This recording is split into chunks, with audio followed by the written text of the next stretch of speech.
Les crises du logement. Depuis 2 ans, le secteur immobilier fait face à une crise importante et profonde.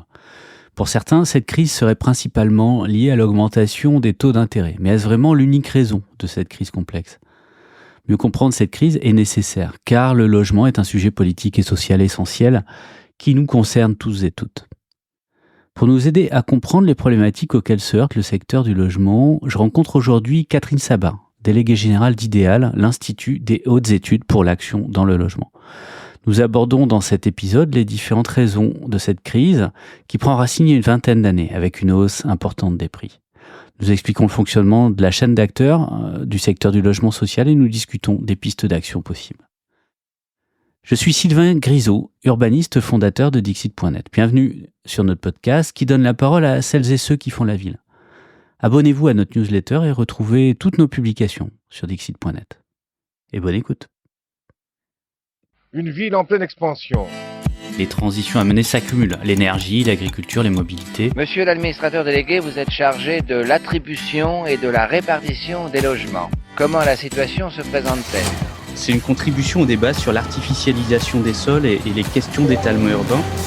On a privilégié la machine, la matière et l'énergie par rapport à l'être humain. C'est pour ça qu'on ne recycle pas bien les téléphones. And then perhaps the defining trend of the 21st century is population growth. On a une responsabilité sur l'épuisement des ressources et une responsabilité sur la perte de biodiversité. Chaque échec va permettre la prochaine fois de faire mieux et chaque échec est autant instructif qu'un succès. Des projets d'urbanisme qui sont indispensables du fait d'une circulation toujours plus intense. Ce plan est un plan que le public notait peut venir voir.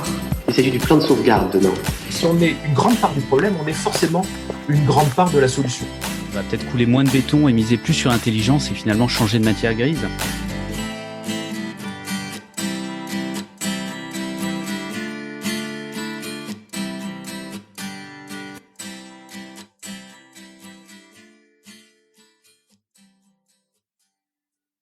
Catherine Sabat, bonjour. Bonjour. Catherine, tu es déléguée générale d'Idéal, l'Institut des hautes études pour l'action dans le logement. Et à ce titre, une très bonne observatrice des crises qui touchent le secteur du logement en France. On réalise cet entretien dans une période d'entre-deux gouvernementale où l'actualité législative est au point mort et c'est peut-être une bonne occasion pour échanger, peut-être pas que sur les solutions, mais justement tenter de bien poser le problème pour une fois. Prendre ce temps-là, poser le problème et même sans doute les problèmes du logement. Peut-être qu'il faudrait qu'on commence d'abord par le commencement, c'est-à-dire que tu nous racontes d'où tu viens et puis nous expliquer ce qu'est Idéal, cet institut que tu as créé. Alors, merci de me donner l'occasion de le faire. Donc, je m'appelle Catherine Sabat et j'ai d'abord été journaliste. Je me suis intéressée pendant longtemps et pour beaucoup de différents journaux à ce qu'on peut appeler le développement urbain, donc le logement, mais pas que. J'ai suivi les politiques publiques, j'ai suivi les acteurs de l'immobilier, j'ai suivi aussi l'architecture. Donc, j'ai une vision assez large, me semble-t-il, de ce secteur qu'il est tout autant. Enfin, c'est vraiment très large, le secteur de l'habitat, on pourrait dire, puisqu'habiter un territoire, c'est être logé sur ce territoire, mais aussi l'utiliser comme quelqu'un qui y travaille, comme quelqu'un qui y consomme, comme quelqu'un qui le traverse. Donc, tout ça a été mon centre d'intérêt pendant très longtemps. Et puis, donc, les 10 dernières années en particulier pour les échos, avec un prisme donc économique. Et une fois passé ce temps-là, j'ai eu envie de raconter un peu une autre histoire que toujours celle des autres et peut-être d'en fabriquer une. Et donc, j'ai créé avec tout un tas de partenaires qui ont bien voulu me soutenir, Idéal, donc l'Institut des hautes études pour l'action dans le logement, qui est à la fois un think tank de recherche, donc on soutient et on finance de la recherche, ce qui revient à documenter des sujets qui, à notre avis, ne le sont pas assez. Donc autour de l'habitat, c'est des études qui portent sur la macroéconomie, sur la géographie, sur l'architecture, la manière dont les logements sont conçus, la manière dont ils sont financés, la manière dont on les habite. Et puis, Idéal, c'est aussi un centre de formation puisqu'on accueille chaque année une promotion de environ 40 auditrices et auditeurs, qui sont tous des spécialistes du logement, qui connaissent bien le sujet, mais qui viennent se former ou actualiser leurs connaissances aux grands sujets du moment. Donc, les grands sujets du moment, c'est des sujets politiques, c'est des sujets de transition à tout point de vue, transition écologique, mais pas que. Ça concerne tous les métiers, ça concerne le territoire, ça concerne aussi les manières de fabriquer et de financer le logement. Et ces auditrices et ces auditeurs, comme ça représente une sacrée compétence, ces 40 personnes qui sont rassemblées pendant 2 jours par mois chaque année, on les met aussi en position d'acteurs pour essayer tous ensemble de fabriquer des propositions qui permettent d'évaluer les politiques qui sont menées, de réfléchir aux pratiques professionnelles et comment elles peuvent évoluer. Et chaque année, on produit comme ça un petit document qui permet aussi de montrer ce qu'on a fait tous ensemble. Alors on mettra les liens dans le commentaire du podcast sur les derniers, alors j'allais dire rapports, mais c'est pas que des rapports. En tout cas, il y a différents types de production d'idéal, souvent de biais, souvent avec des points de vue qu'on n'a pas nécessairement dans ce monde-là, et en tout cas particulièrement intéressant. Donc voilà, il fallait nécessairement qu'on se parle, qu'on parle de cette crise. Alors la crise, on en parle beaucoup en ce moment. Alors, il y a plein de crises, hein, mais en tout cas, la crise du logement, voilà, qui fait la une des journaux, des hebdos, etc., avec des paris sur quand est-ce qu'elle va s'arrêter. Est-ce que c'est 2025? Est-ce que c'est 2030 pour certains, etc., etc. Mais on parle essentiellement d'une crise qui est partie de la production de logements neufs. Crise de la production, une crise aiguë, amorcée, je sais pas, il y a peut-être 18 ou 24 mois. Notamment avec une hausse des taux. Peut-être qu'on pourrait revenir sur cette crise-là, en tout cas, comment elle naît, et puis quelles sont ses conséquences. Oui, c'est intéressant parce que le logement, on en parle en ce moment. Et en fait, moi, j'ai aussi créé Idéal parce que j'avais l'impression que on n'en parlait pas assez. Et en tant que journaliste, j'étais quand même assez bien placée pour savoir que c'était difficile à vendre les sujets logement parce qu'on a toujours un rédac chef qui dit oui, bon, est-ce que c'est vraiment important? Alors oui, c'est vraiment important le logement et c'est un sujet extrêmement politique qui nous concerne tous puisque avant d'être tout ce qu'on est, on est d'abord des habitantes et des habitants et peut-être que notre condition d'habitante et d'habitant détermine la manière dont on est des citoyennes et des citoyens. Enfin, le lien est quand même très fort entre les deux. Et aujourd'hui, habitantes et habitants, nous sommes confrontés à des difficultés de logement qui apparaissent dans les unes de journaux. Donc, Sylvain, tu l'as dit, la bombe sociale, quand est-ce que la crise va finir, le gouvernement confronté à une crise, etc. Et bizarrement, ou peut-être enfin, on pourrait dire, apparaissent entre ces 2 tours, non pas encore entre ces 2 tours, mais au moment de ces élections, la question du logement qui semble intéresser enfin les responsables politiques.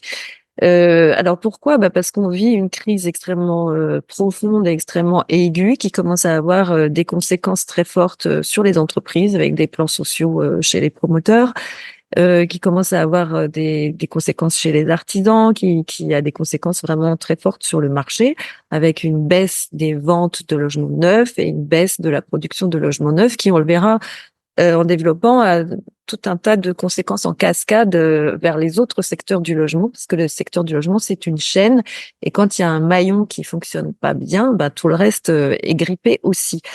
Et donc, on a tendance à expliquer cette crise immobilière par la montée brutale des taux d'intérêt qui date à peu près d'il y a 2 ans, et donc des taux qui sont passés de presque 0 à autour de 4.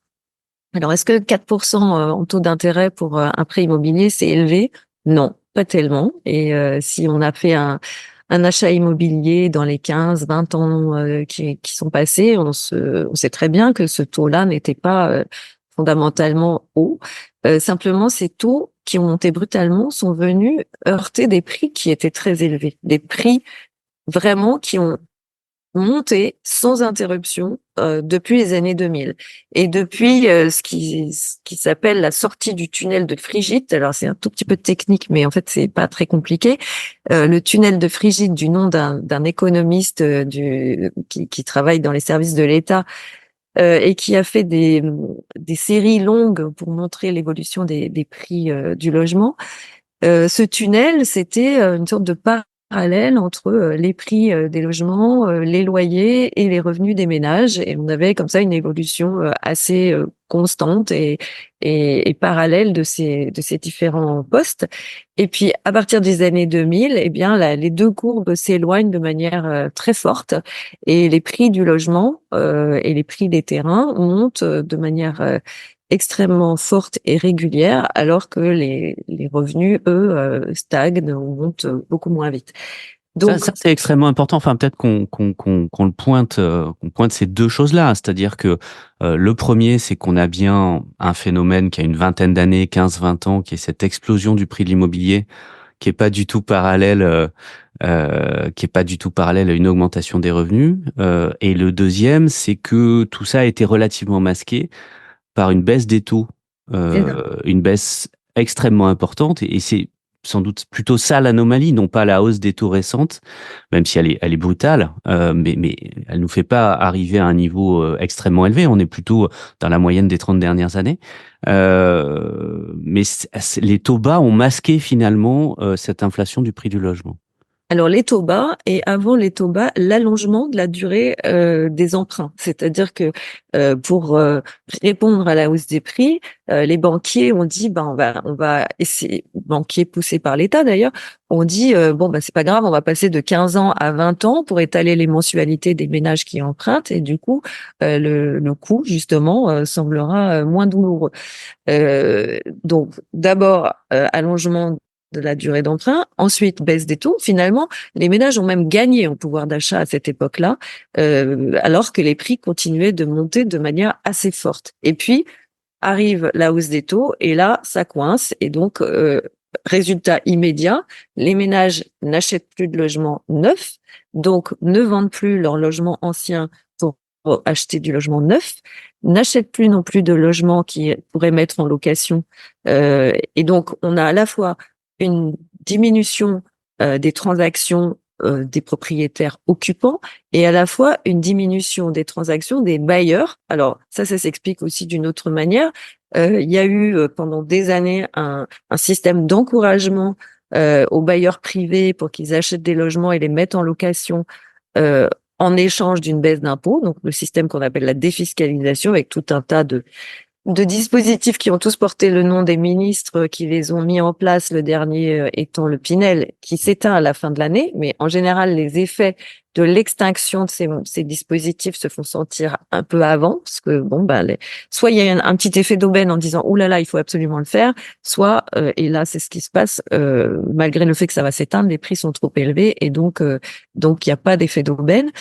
Et puis autre phénomène assez récent aussi, c'est la fuite des logements locatifs du marché classique qui s'adresse à des familles, à des ménages qui signent un bail de 3 ans, vers le marché des locations saisonnières, dans lesquels les propriétaires ont tout intérêt à aller finalement parce qu'ils peuvent mettre leur logement en location pour des loyers plus élevés, sans avoir d'obligation de pratiquer le diagnostic de performance énergétique, et en plus avec une fiscalité qui leur est largement favorable par rapport à celle qui touche les propriétaires de logements locatifs sur le marché classique. Donc tout ça mis ensemble, ça fait une mayonnaise qui monte, mais qui n'est pas très bonne à l'arrivée. C'est-à-dire que en fait, il y a tout un tas de contraintes supplémentaires qui font que ça se bloque. Et cette crise, elle touche, on l'a vu, la production neuve, mais en fait, elle touche l'ensemble des secteurs du logement parce que on a coutume de dire que le logement, c'est une chaîne. Tu pourrais nous expliquer ça? Oui, tout à fait, c'est une chaîne et quand il y a un maillon qui fonctionne pas très bien, c'est un peu tous les autres maillons qui sont touchés. Donc, si on part de la vente de logements neufs, et le logement neuf est fabriqué par des promoteurs Mais il se trouve que ces promoteurs fabriquent aussi une partie du logement social. Donc, quand les opérations de logement neuf ne sortent pas parce que les promoteurs n'arrivent plus à vendre leur logement à des ménages qui n'ont plus les moyens de les acheter, eh bien, c'est une partie aussi du logement social qui n'est pas fabriqué. Alors, si ce logement social n'est pas fabriqué, ça veut dire, si on remonte la chaîne, que les bailleurs sociaux n'ont pas assez dans leur parc de logements pour loger les 2,6 millions de ménages qui font la queue à la porte des HLM. Donc, il y a aujourd'hui 5 millions de logements HLM qui logent à peu près 10 millions de personnes en France, et beaucoup qui attendent un logement HLM, puisque si on considère les revenus des ménages français, 70% d'entre eux pourraient être éligibles au logement social. C'est-à-dire 70% des familles françaises pourraient être en mesure de demander un logement social et théoriquement, évidemment théoriquement, d'en obtenir un. Or, il n'y en a pas du tout assez. Et du fait que le logement neuf soit bloqué, on n'en produit pas assez non plus.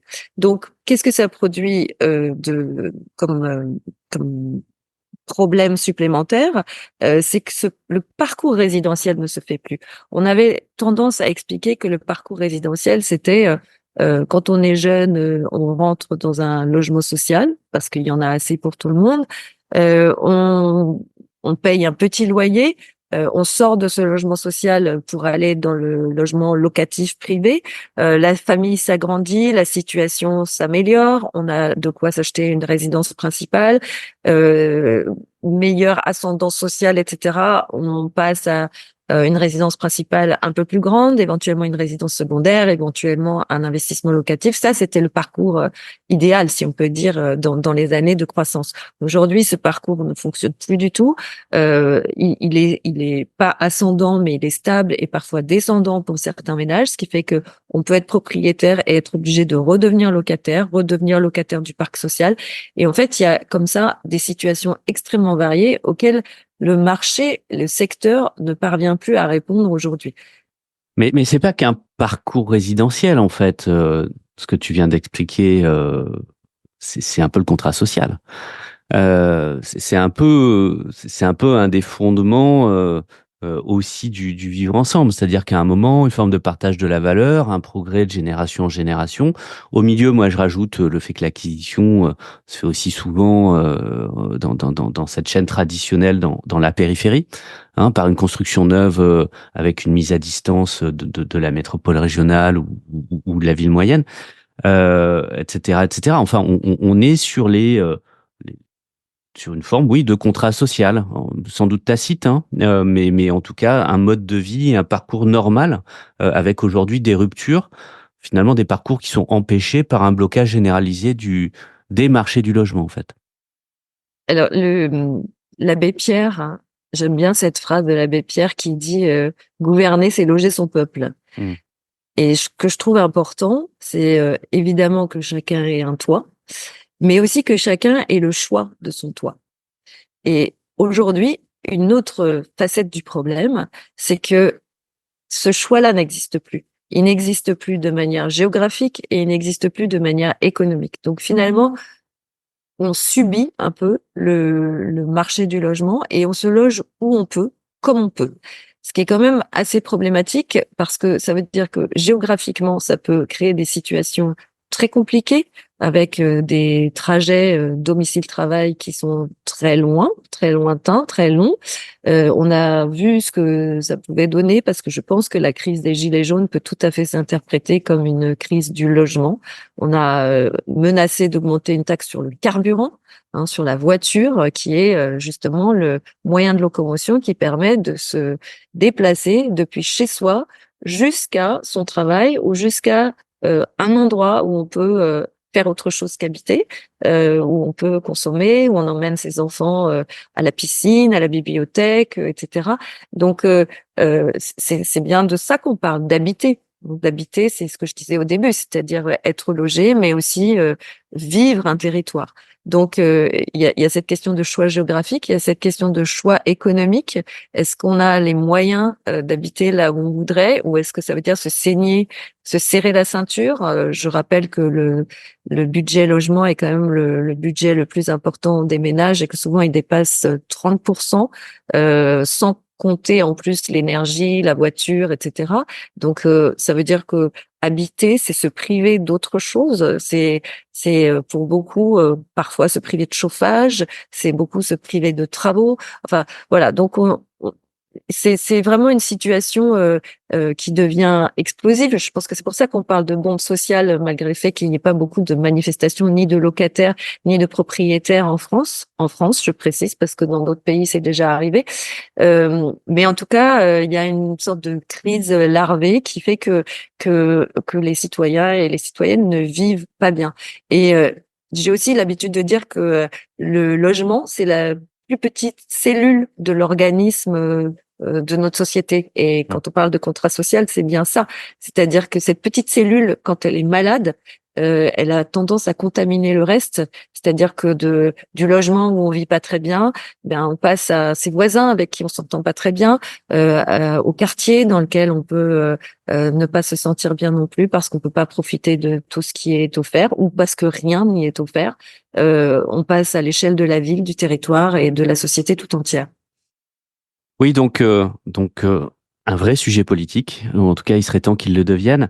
Est-ce qu'on peut juste faire un petit zoom sur la question du logement locatif privé déjà, parce que on a aussi à bas bruit une crise sur le logement locatif privé qui s'intensifie avec tout ça, et puis peut-être aussi dans le logement locatif, aussi parler du logement locatif social avec une organisation particulière, ces bailleurs sociaux aussi qui aujourd'hui vivent la crise, la vivent très frontalement, et qui en même temps sont certainement une bonne partie de la solution. Le logement locatif en France, il est divisé en deux secteurs. Donc, il y a le logement locatif privé et le logement locatif social. Donc, le logement locatif privé, c'est un certain nombre de biens qui sont détenus par des propriétaires individuels. Alors, ce qu'on appelle parfois des petits propriétaires, mais qui sont pas toujours si petits que ça. L'INSEE a sorti un rapport il y a 2 ans qui montrait que 3,5% des ménages qui possèdent plus de 5 logements en France possèdent plus de la moitié du parc locatif privé. Donc, je vous laisse méditer sur ces chiffres et vous les repasser, mais c'est assez énorme comme concentration. Et donc, quand on dit que le petit propriétaire, finalement, c'est juste quelqu'un qui cherche à compléter son revenu avec un loyer, c'est pas toujours le cas. Et il y a aussi une dimension très spéculative autour de ce sujet-là. Donc, côté locatif privé, les loyers ont augmenté, donc ils sont encadrés dans certains cas, dans certaines villes, donc peut-être qu'on y reviendra tout à l'heure, mais il me semble que c'est une bonne mesure.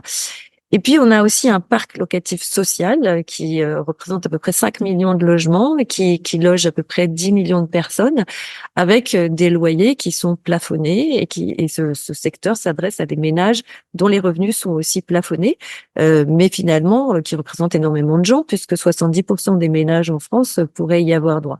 Ce logement locatif social, il a plein d'images différentes. Pour certains, c'est vraiment la bouée de sauvetage, c'est vraiment un secteur formidable et une chance pour la France. Pour d'autres, c'est un secteur qui rappelle les plus mauvaises images de la politique de la ville, donc les bars, les tours, les grands ensembles, etc. Alors, il faut se souvenir déjà que les grands ensembles, c'était souvent des appartements très bien, qui sont bien mieux que ceux qui ont été construits peut-être 20, 30 ans après, et avec des personnes qui en ont des souvenirs extrêmement forts et extrêmement bons.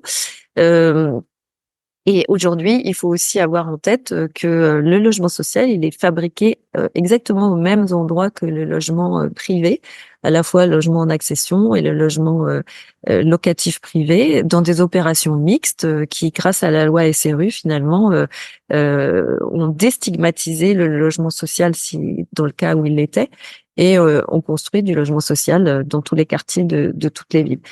Le logement social, c'est quand même une très grande chance pour la France parce que on voit que dans certains pays, la politique a poussé à ce que les bailleurs sociaux vendent une partie de leur parc. C'était le right to buy en Angleterre, ça a été aussi le cas en Hollande, que en Allemagne, le logement locatif est détenu par des grandes foncières qui augmentent les prix régulièrement. En France, donc, on a un système qui est régulé, dont les travaux de rénovation thermique sont aussi très suivis, très bien faits, beaucoup plus que dans le parc privé. Et donc, ce logement social, il faut, à mon avis, le choyer, il faut, à mon avis, le protéger, et il faut peut-être en changer l'image pour montrer que finalement les locataires sont, voilà, la plupart des ménages français. Oui, un logement social qui encaisse la crise, qui vit aussi sans doute une forme de changement de modèle aujourd'hui, qui se questionne. Puis il y a sans doute des logements sociaux, ou en tout cas des bailleurs sociaux plus exactement, dans des territoires avec des contextes très différents. Tu commençais à sortir un petit peu des limites de l'Hexagone. Aujourd'hui, cette crise du logement, elle n'est pas spécifiquement française, même si là on vit une crise de l'immobilier, qui est pas que française, mais qui touche particulièrement, singulièrement la France. Aujourd'hui, c'est quoi nos spécificités par rapport à nos voisins européens? Je viens de l'évoquer un petit peu, c'est-à-dire que on a un secteur social qui est bien plus puissant que celui de nos voisins, et on s'efforce de le garder malgré les attaques dont il a été victime quand même depuis le début de ce quinquennat en 2017, donc des sortes de mise au régime du logement social qui s'en est sorti tant bien que mal, et qui essaye encore de s'en sortir. La politique serait que ce logement social soit de plus en plus poussé à trouver ses propres financements, donc avec un retrait progressif de l'État. Et je reviens à nos voisins parce qu'en fait, ils ont suivi cette direction, notamment en Angleterre et en Hollande. Et aujourd'hui, ils s'en mordent un peu les doigts parce que finalement, ils s'aperçoivent que le marché privé ne répond pas aux besoins que le marché social peut couvrir. Donc, d'ailleurs, il faudrait pas dire marché social, il faut dire secteur social, parce que justement, c'est en dehors des règles du marché. Et la difficulté serait de vouloir soumettre ce secteur social à un marché avec lequel il ne peut pas fonctionner. C'est-à-dire que c'est un secteur qui est encadré, qui est régulé, qui est aidé aussi, heureusement. Et ça prouve bien que finalement, la difficulté de ce bien essentiel qu'est le logement, et c'est ça la question à résoudre, en fait, la question fondamentale, c'est pourquoi ce bien essentiel dont on a tous absolument besoin est aussi cher, devient inaccessible et finalement a besoin d'aide publique pour pouvoir exister. Et moi, je trouve que ça, c'est quand même une question fondamentale à se poser. Alors, on l'explique d'une certaine manière parce que finalement, quand on regarde ce qui s'est passé, on s'aperçoit que c'est un secteur qui fonctionne bien quand les prix montent et que tous les intermédiaires de ce secteur et tous les acteurs, la plupart, en tout cas presque tous, profitent de cette hausse des prix. Donc on dit waouh, les prix montent, c'est la reprise, les prix baissent, c'est la crise. Sauf que aujourd'hui, les prix sont tellement hauts que c'est ce niveau de prix qui provoque la crise. Et finalement, personne n'accepte le fait qu'il faudrait que les prix baissent de manière durable et de manière massive, parce qu'on considère que dans un secteur de l'économie, quand les prix baissent, c'est de mauvais signe pour tout le monde. Mais finalement, quand on regarde tous les intermédiaires de cette chaîne qui sont dont les honoraires ou dont la rémunération est calquée sur le prix du logement ou sur le prix des travaux, eh ben, on s'aperçoit qu'ils ont tous bénéficié de la hausse des prix, sauf que à un moment, c'est les ménages, c'est-à-dire les principaux concernés, c'est-à-dire les clients de cette industrie, qui n'en bénéficient pas et qui se retrouvent coincés. Oui, donc là, tu es en train d'appuyer là où ça fait mal, c'est-à-dire de pointer les fondamentaux. La question est, j'allais dire, pas tant spéculative. En fait, ça va bien plus loin que la question de la spéculation sur le logement.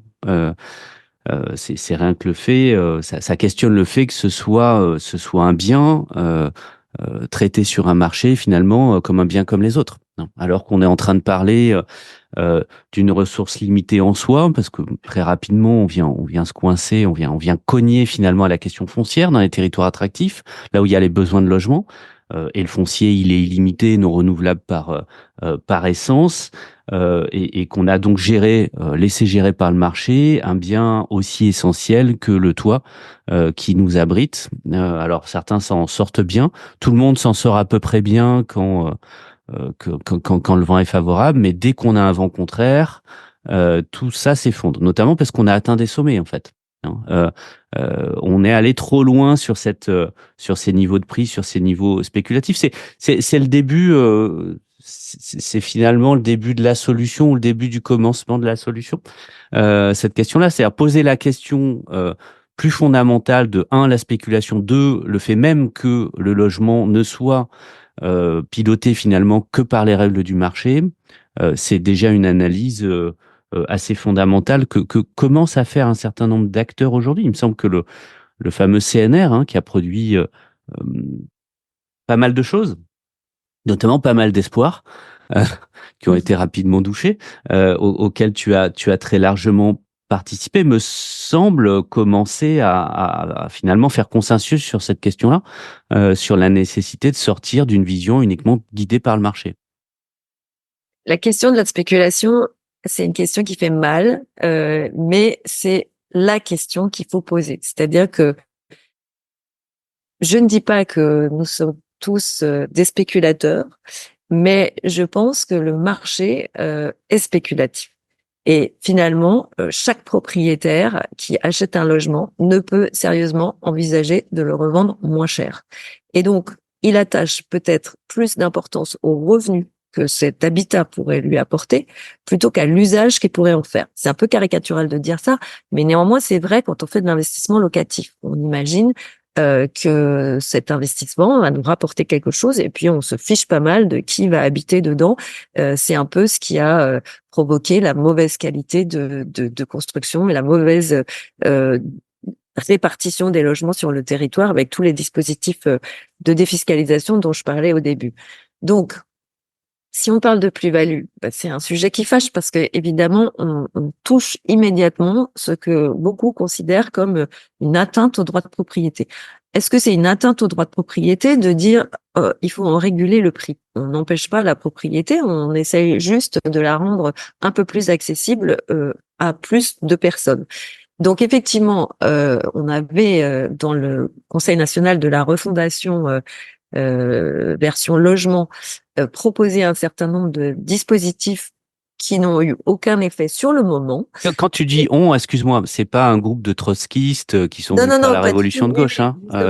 Oui, très important de le dire. C'est-à-dire que dans ces groupes de travail, il y avait représenté tous les acteurs du logement qui sont à la fois des promoteurs, des bailleurs, des élus locaux, des agents immobiliers, la FFB, la Fédération française du bâtiment, enfin vraiment toute la chaîne, des banquiers aussi, toute la chaîne du logement qui intervient à un moment ou à un autre dans sa production ou dans son financement et dans sa conception aussi. Donc tous ces gens-là dont les intérêts sont généralement tout à fait opposés se sont rapprochés. Je ne dis pas qu'il y avait un consensus absolu, mais en tout cas se sont rapprochés autour de cette question d'encadrement des prix.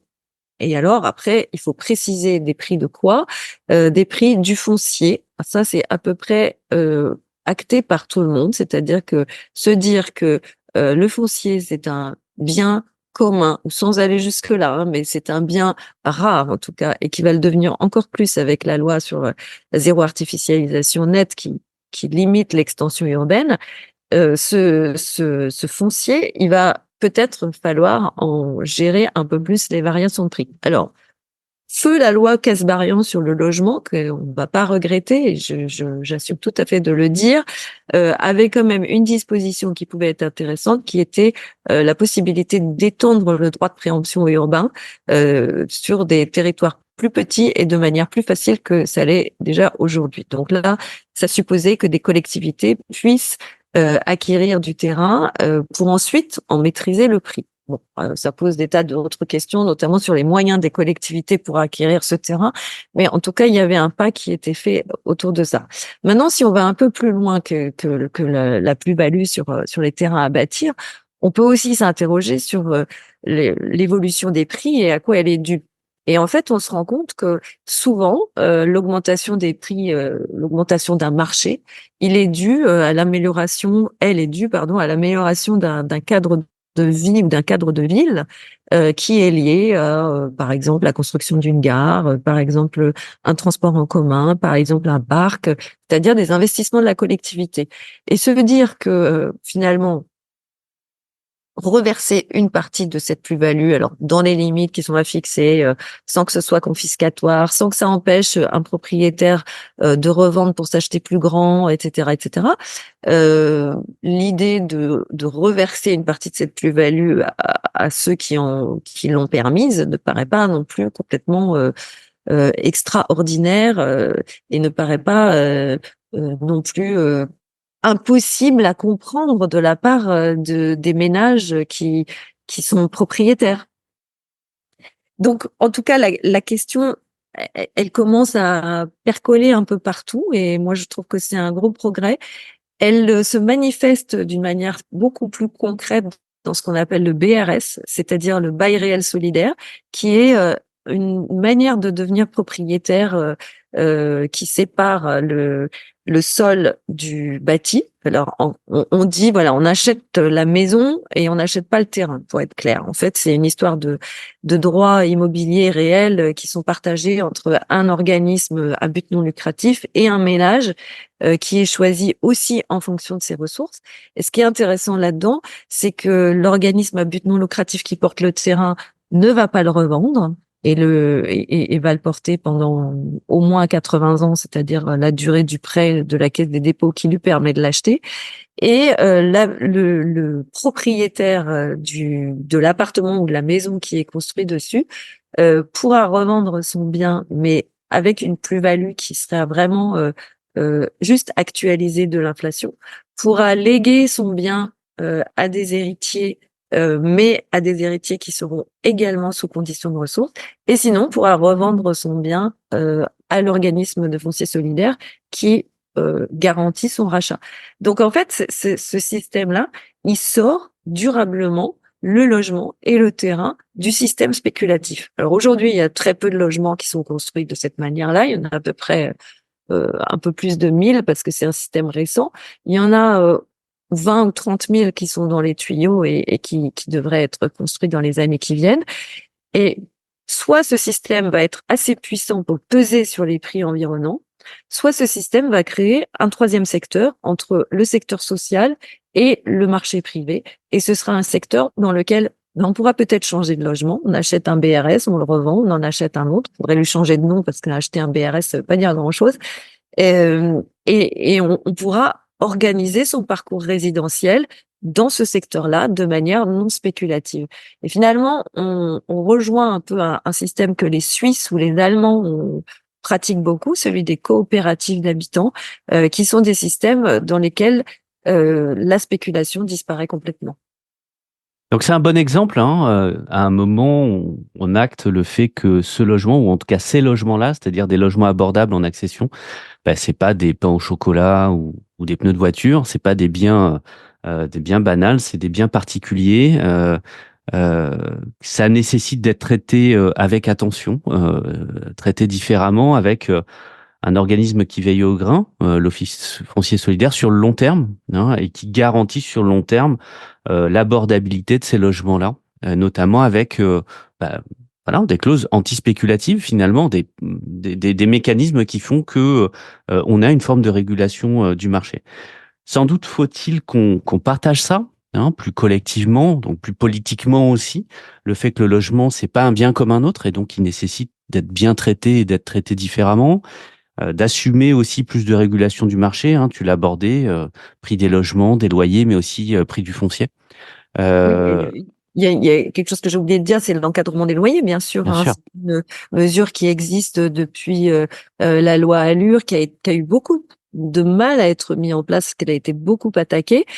Aujourd'hui, elle est toujours en place à titre expérimental dans un certain nombre d'agglomérations qui sont décidées d'ailleurs par l'État, alors qu'on pourrait se dire que finalement chaque ville est peut-être capable de dire si elle a besoin d'un encadrement des loyers ou pas, et qui a montré ses effets positifs, notamment à Paris, avec une moindre hausse des loyers. Et franchement, enfin, c'est démontré maintenant, donc on peut plus dire ça sert à rien, ça fait fuir les investisseurs, etc. Ce n'est pas vrai.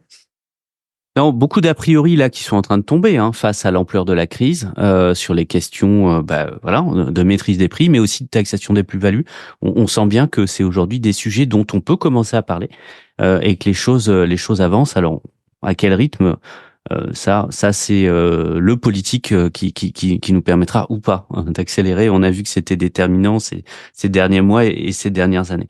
Catherine, on va pas faire le tour complet des problèmes du logement, mais on voit bien et c'est bien, on a atterri sur nos pas, sur nos pieds en tout cas, avec des questions fondamentales autour finalement des questions foncières et des questions de propriété. Est-ce que tu as, en termes d'ouverture, quelques conseils de lecture à nous faire sur ces sujets-là? Alors, j'ai d'abord un conseil qui concerne Idéal. En fait, le 19 septembre, on organise un événement en public, donc on communiquera beaucoup dessus d'ici là, qui s'appelle La propriété, vol ou rêve, point d'interrogation. Et c'est un titre un peu provocateur parce qu'on aime bien être un peu provocateur. La propriété, c'est le vol, ça c'était Proudhon qui disait ça. La propriété, c'est le rêve de la plupart des ménages français et autres. Qu'est-ce qu'il en est vraiment de ces deux mots? Est-ce que finalement le vol, c'est pas aussi le marché qui est voleur et qui a tendance à déposséder les propriétaires? On l'a dit, quand ça va bien, finalement les prix montent, mais quand ça va mal, qu'est-ce qui se passe quand on ne peut plus vendre son logement? On n'en a pas parlé, mais aujourd'hui, par exemple, pas mal d'aléas climatiques qui vont faire que certaines zones vont devenir inhabitables. Et finalement, la question se pose d'une propriété peut-être plus collective. Alors rêvons un peu d'une propriété plus collective. Et puis deux ouvrages très intéressants.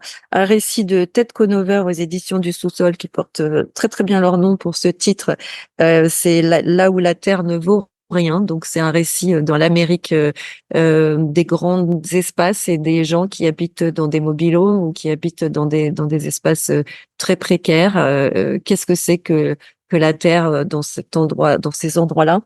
Et puis La copossession du monde de Pierre Crétois aux éditions Amsterdam, qui est aussi une réflexion sur la propriété qui vraiment ouvre des perspectives très intéressantes parce que finalement on se pose la question de toujours posséder le sol. Qu'est-ce que ça veut dire? Est-ce que le sol, c'est pas un bien commun qui devrait être possédé par tous, c'est-à-dire par personne?